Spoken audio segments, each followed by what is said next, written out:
Unidad número 4, lección 2.9, cálculo del porcentaje y del consecuente. Muy bien, en esta lección es muy parecida a la lección 1.8 como lo hemos hecho anteriormente, solo que aquí vamos a pensar un poquitito más para poder encontrar un valor que no se vea a simple vista, sino que nosotros tenemos que deducirlo mentalmente con la lógica. Vamos a trabajar los ejercicios del resuelve de la página 83, ya que de esta forma trato la manera de que comprendan mejor esta lección. Muy bien, ejercicio número 1. La estatura de José es 156 centímetros, 20% más que la estatura de su hermana Julia. Pregunta, ¿cuál es la altura de Julia en centímetros? Muy bien, siempre vamos a utilizar en esta lección 2.9 la misma fórmula que hemos estado utilizando anteriormente para poder encontrar estas típicas preguntas.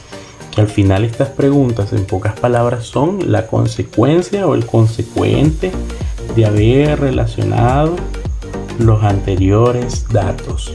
¿Y cómo vamos a encontrar los anteriores datos? Muy bien.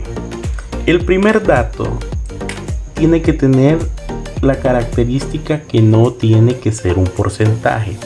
Si al principio le dan un dato, que cuando me refiero a datos o datos, estamos refiriéndonos a una cantidad en números referente a centímetros, a grados, les pueden dar diferentes unidades, pero jamás el primer dato, aquí no debe de ir ningún dato que tenga porcentaje, jamás, nunca. Aquí no, el antecedente no va a ser ningún porcentaje, tiene que ser un dato, un número que relacione un centímetro, un gramo, libra, como pueda ser, diferentes formas, una cantidad de dinero también, etcétera. Entonces, como aquí nos está dando que son 156 centímetros como primer dato, entonces entra como un antecedente, ya que de él se está hablando, es nuestro primer antecedente.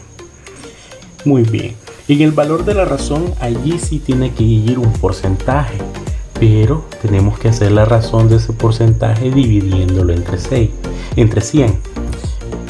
¿Cómo encontramos el porcentaje? Muy bien, pensemos en lo siguiente, en el ejercicio. Dice, la estatura de José es 156 centímetros, 20% más que la estatura de la hermana de Julia. Esta palabrita más ya lo cambia todo, ya que dice 20% más de algo que ya existía. Si existía algo, quiere decir que era el 100%. Pero como es 20% más, entonces estamos hablando del 120%, ya que a 100 le sumamos estos 20 y nos da 120%. Pero como les dije anteriormente, aquí son porcentajes, sí, pero a la hora de resolver nuestro ejercicio no tiene que ir en forma de porcentaje. Hay que dividirlo entre 100, 120 entre 100 y esta es la respuesta que nosotros necesitamos para trabajarlo, que es 1.2 o 1.20 como le quieran llamar. Este es el dato que sí vamos a utilizar. Y muy bien, el consecuente, como lo dijimos anteriormente, es la pregunta de nuestro ejercicio, es la consecuencia de haber relacionado este proceso que vamos a hacer ahorita. Habiendo sacado los datos, solo los ponemos y los dividimos y tenemos la respuesta fácilmente. ¿Quién es el antecedente? 156 centímetros. ¿Con quién lo vamos a dividir? Acuérdense que este es el signo de división. Con el valor de la razón. ¿Cuál fue? 1.20.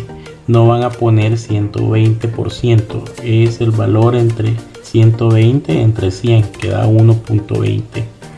Y al hacer la división de 156 entre 1.20 les da 130, que en este caso sería centímetros. Y esta es la respuesta, así de fácil, solo que hay que identificar bien los datos. Vamos a hacer un ejemplo más para que quede solidificado este tema.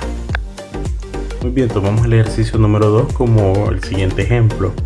En este caso dice, después de recibir un aumento del 10%, al salario anterior, el salario de don Juan es 440. Viene la pregunta, ¿cuál era el salario anterior? Muy bien, necesitamos encontrar el antecedente. El antecedente habíamos dicho que era el primer dato que nos apareciera, ¿correcto? No dije eso. Revisen bien el video. Les dije que el antecedente era el dato principal que no tuviese que ver nada con porcentaje, que en este caso siempre nos dan dos datos, pero tiene que ser el que no tenga porcentaje. ¿Y cuál de esos dos no tiene porcentaje? El 440, que representa dólares, no porcentaje. Y muy bien, vamos a dividir este dato con el segundo dato, que es el valor de la razón, que dijimos que aquí tiene que ir un porcentaje, pero no vamos a poner 10%. ¿Por qué? Porque hay que leer primero. Dice, después de recibir un aumento del 10% al salario anterior, quiere decir que si tenía ya un salario y lo aumentaron el 10%, ¿cuánto va a tener ahorita? ¿O cuánto le están pagando? Le están pagando el 110%. Acuérdense, el salario anterior era el 100% y lo aumentaron 10% más, está recibiendo el 110%. Pero aquí no va a ir 110%. Acuérdense que eso es incorrecto. Lo borro, porque aquí lo que debe de ir es la respuesta de dividir 110% entre 100, que eso es igual a 1.1. Ese sí es el dato correcto que hay que colocar, por eso se llama valor de la razón. ¿Y qué hacemos? Fácil, solo dividimos 440 entre 1.1 en la calculadora y nos va a dar como respuesta 400. Y eso es todo. Eso es lo que había ganado él anteriormente. Él había ganado $400. Así de fácil lo van a ir haciendo con todos los demás. Les queda de tarea la página 86 del cuaderno de ejercicio.